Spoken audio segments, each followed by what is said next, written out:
जब अभी तो 28-22 पर स्कोर चल रहा है। बड़े चेहरों में जयवर्धन सिंह कांग्रेस के राघोगढ़ से आगे चल रहे हैं, दिग्विजय सिंह के बेटे। उधर मुख्यमंत्री अशोक गहलोत राजस्थान में आगे चल रहे हैं। महंत बालकनाथ लोकसभा सांसद जो तिजारा से इस बार चुनाव लड़े वो आगे चल रहे हैं। विद्याधर नगर से दिया कुमारी लोकसभा सांसद बीजेपी की वो आगे चल रही हैं।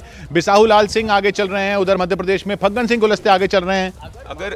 अगर तिजारा से बाबा बालकनाथ आगे है तो बीजेपी को 100 का आंकड़ा कंफर्टेबली क्रॉस करने से कोई नहीं रोक सकता, क्योंकि इसका क्लियर मतलब है कि एक अपीजमेंट के खिलाफ कंसोलिडेशन हुआ है, क्योंकि उस सीट के अंदर उसी के आधार के ऊपर बाबा बालकनाथ जीत सकते हैं। जी, अमान बालकनाथ तिजारा से आगे चल रहे हैं और ये भी कहा जी बाबा बालकनाथ वाली तिजारा सीट की बात करें, लगभग 1,13,000 मुस्लिम वोट है और लगभग 1,30,35,000 के लगभग जो है वो हिंदू वोट है और मुस्लिम वोट कंसोलिडेटेड है। हिंदू वोट्स में 2 कैंडिडेट्स थे, एक गुजर कैंडिडेट था और एक बाबा बालकनाथ थे।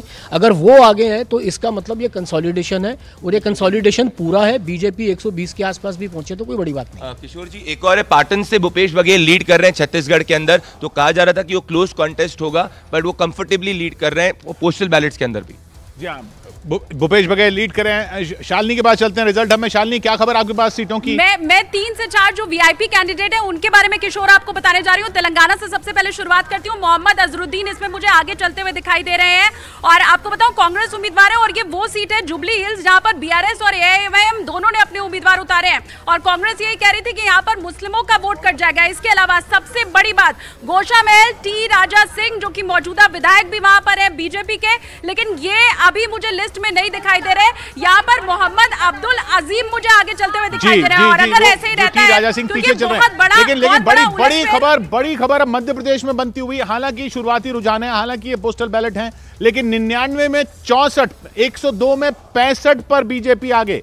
बहुत बड़ा गैप बना लिया बीजेपी ने मध्य प्रदेश में 65 और 37, यानी जो विश्लेषक ये कह रहे थे कि 150 के पार जाएंगे मध्य प्रदेश में, लगभग वैसा होता दिख रहा है। अभी हालांकि शुरुआती है, लेकिन शुरुआती में भी इसको पलटना बहुत मुश्किल है कांग्रेस के लिए।